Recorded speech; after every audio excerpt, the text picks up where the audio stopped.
What's going on, my people? Welcome back to Israel's Movie Reviews. And today we're going to be discussing 2022's AmbuLAnce. This movie was a remake of a Danish film called AmbuLAnces back in the 80s.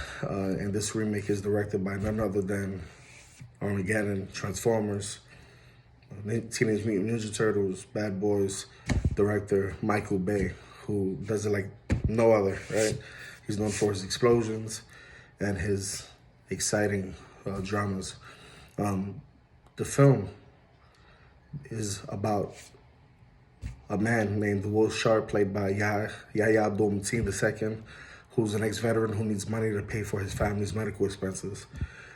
Because he can't get money in time, as we all know, he asks his foster brother, Danny Sharp, played by Gyllenhaal, who's amazing in this film, for help. You know, Danny, he's a professional criminal with a knack for being a bank robber who already has another bank heist planned. And he includes his brother. He invites him out. And that's when the party starts in this film. This movie, let's start out with the casting. I think the casting was pretty unique. I think Jake Gyllenhaal, this is going to be the second time in the last year that he's, doing a remake. He did a remake of the film that was on Netflix earlier this year that I reviewed, called The Guilty, which was an amazing psycho thriller, which you can tell he filmed that in just a few days. And that movie had you at the tip of your seat wondering, shit, what's really going on? And you have Yahya Abdul-Mateen, who's I can't even say he's an upcoming actor. He's just been in so many things. Candyman, The Matrix, he's Black Manta, the Aquaman, and he stars also in this film. And then you have the beautiful Eiza Gonzalez, who's been in many, many films in the last 5 years. And we're gonna go right into it. You know, when the robbery goes wrong, the brothers end up escaping the police and by hijacking an ambulance. Inside the ambulance, you have Cam Thompson, a nurse played by Ms. Gonzalez, who tries to save an injured officer from dying from his death. In addition to escaping, the brothers now have to help not only that nurse keep that cop alive, but as well as not being guilty of wrongfully death and even a tougher sentence if they're caught. You know, Michael Bay, together with aspiring screenwriter Chris Fedek, turns a more simple Danish action thriller into a larger and more exaggerated Hollywood action thriller, right? We all knew we was going to get that because that's what he's known for.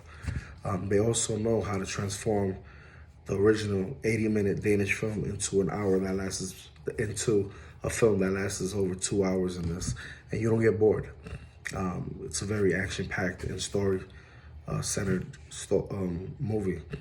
We know Michael Bay as a director who exaggerates his action movies with many unnecessary and inexplicable explosions, but that's what we love him for.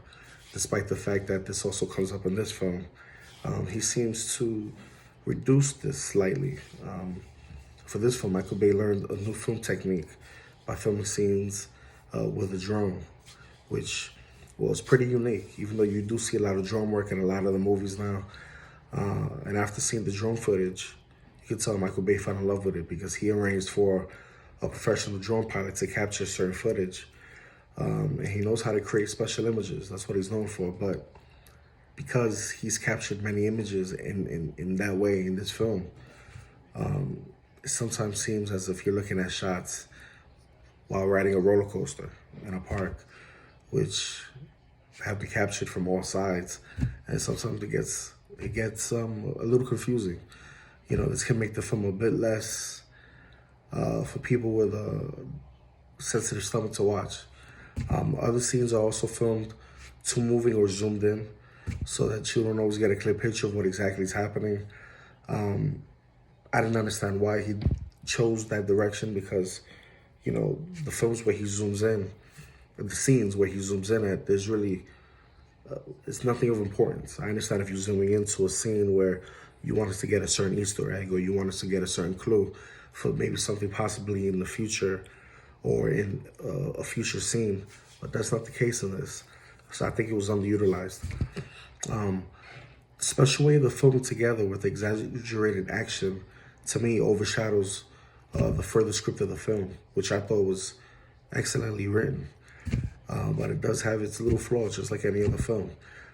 This makes you care less about the plot and the characters of the movie, which is sad to say because you do fall in love with these characters. They're so good at what they're doing in the movie, in the film, and even though they try to make you feel some sympathy, especially for Yahya Abdul's character, due to many mistakes his character makes during the robbery, you feel for him. You lose the sympathy for him eventually.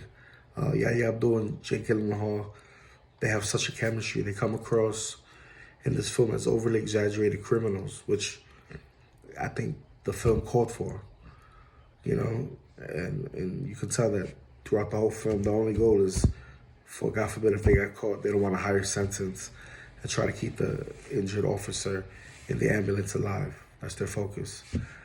During their escape from the police, they also cause enough other chaos and victims, which probably also fallen, you know, so the murder just keeps coming in.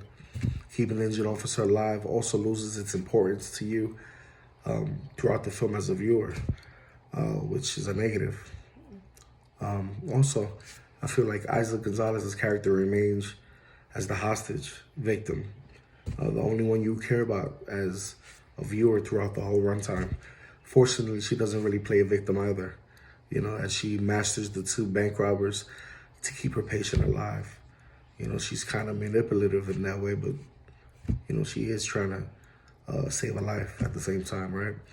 Furthermore, there are too many extra criminals in the film who try to help the brothers to get a share of the stolen loot themselves. Also, there are too many different agents who all try to take credit for their brothers themselves before they manage to cause even more chaos throughout this film. I feel like this film is a mixture of heat, speed, and Tom Hanks's Turner and Hooch.